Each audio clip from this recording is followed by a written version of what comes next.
It's 2019 and computers literally fit in your pocket and smartphones are just small tablets. So that got me thinking, in this day and age of pick your poison mobile computing, what's the point of iPads? Better yet, should you fork over your hard-earned cash and actually buy one? Well, the short answer is yes. The long answer is no.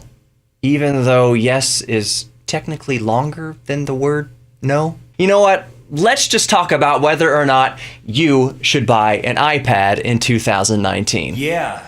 This is Geek Therapy Radio. What are we waiting for?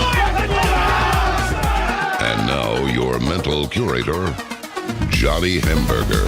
You know, it's old news that tablet sales are shrinking in direct correlation of phone screen sizes growing. For many people, there's just no need for a tablet. But despite this, Apple keeps churning out iPads year after year. You know, 2019 isn't any different, and Apple, of course, has new iPads available this year. So let's briefly go over the current list of iPad models available. You know, I'll just say right off the bat that prices range from reasonable to what the f***. So let's start with the cheapest iPad, because for most people, this is where your consideration should begin and end. But I'll get into that more in a moment. I will also briefly mention that all current iPad models available are compatible with the first gen Apple Pencil, if that's your thing. So the cheapest current iPad available is the iPad. It has a 9.7-inch screen, a snappy and powerful A10 Fusion chip, and starts out at a reasonable $329. This is actually the model that I own, and I can't see why most people would need more than this. I can see why a minority of people would want more.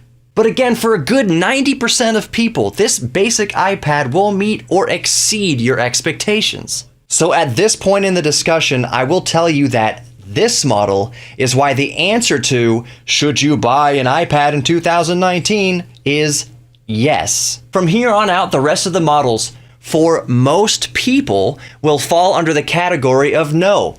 Skip them. At $399, the next more expensive model is the iPad mini. It has a smaller screen at 7.9 inches, but actually has a more powerful processor, the A12 Bionic. Go figure. Next up is the iPad Air at $499. It has the same A12 processor and a 10.5-inch screen. It is 3/100ths of a pound lighter than the basic $329 iPad. So that's cool, I guess. I'm only being a little facetious. It is a little bit bigger than the basic iPad and has some more goodies in there. So it's actually pretty impressive. Now, it sounds funny to say this, but this brings us to the cheapest iPad Pro.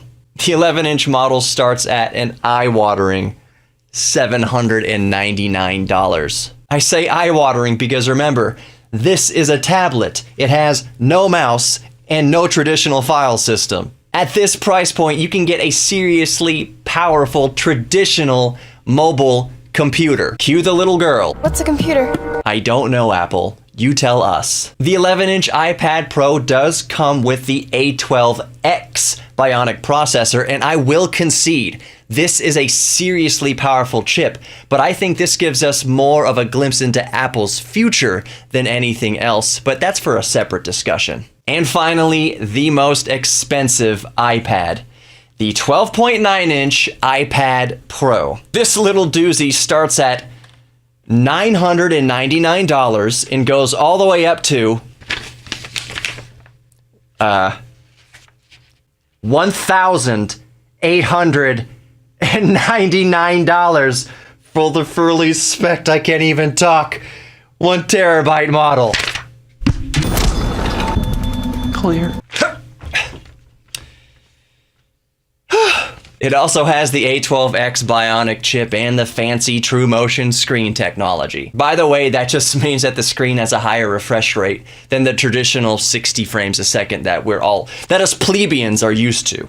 So again, I will concede that the A12X chip is worthy of praise. It is an amazing processor. However, I can't help but thinking that the iPad Pro is just a testbed for the A12X and any future Apple Silicon. I think that more than anything, and this is just my opinion, that this is where the all but neglected MacBook is going. Which makes sense because the MacBook has, a mouse and keyboard.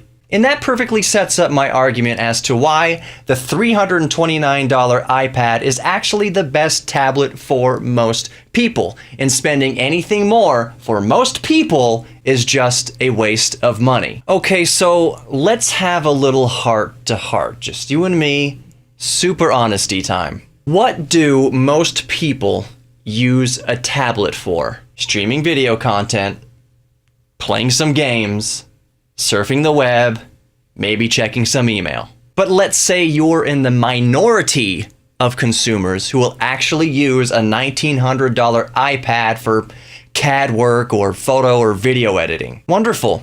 You're in the vast minority of people who can actually use those features. But for the vast majority of people, aka most people watching this right now, it would be a $1,900 Netflix screen. If you're in the vast majority of people, the $329, that is the most basic iPad, pairs effortlessly. If you're in the vast majority of people, the most basic $329, unless it's on sale, basic iPad will pair to Bluetooth keyboards effortlessly if you ever need to do anything more intensive like writing documents or spreadsheets or writing long emails or anything like that. I've used it this way myself, and it's a very pleasing experience. Playing games is also a joy. Using the basic iPad in general is a very, very good experience. It's snappy and fast. iOS is extremely efficient, and the A10 Fusion chip is it doesn't break a sweat. So to recap, should you buy an iPad in 2019? For most people, yes, but stick with the $329 iPad. For most people, spending anything more will be a waste for what you use it for day to day. Now, for the minority of you with $1,900 burning a hole in your pocket while you eyeball the sexy 12.9-inch iPad Pro, I can't tell you what to do with your money. Buy 10 of them, for all I care. All I can tell you is what I would personally consider. If it were me with $1,900 to spend, I would buy the $329 iPad and a powerful thin and light with the other $1,571. Even a 13-inch MacBook Pro or MacBook Air if I wanted to keep it all in the family. But I'd wait for the next models, not the current overheating, busted butterfly keyboard 2018 model dumpster fires. So yes, buy the $329 model, but for most of us, we should actively avoid any of the more expensive ones. My only little caveat with that is that the iPad mini, if you need a tablet that's a little smaller than a traditional tablet and something that's a little bit bigger than the biggest smartphone, then iPad mini could be a good way to go if you want to swing the extra dollars on it. But anything above that, for most people, nah, skip it. I hope you enjoyed this video. If you liked it, I'd appreciate a thumbs up and comment below with any of your thoughts or iPad recommendations. And if you'd consider subscribing, I would truly be honored. I know there's a lot to choose from on this platform, so your consideration does not go unnoticed and is very much appreciated. Truly. So, thanks for watching. Be good to yourselves and others. Embrace your geek thing, and I'll see you in the next one.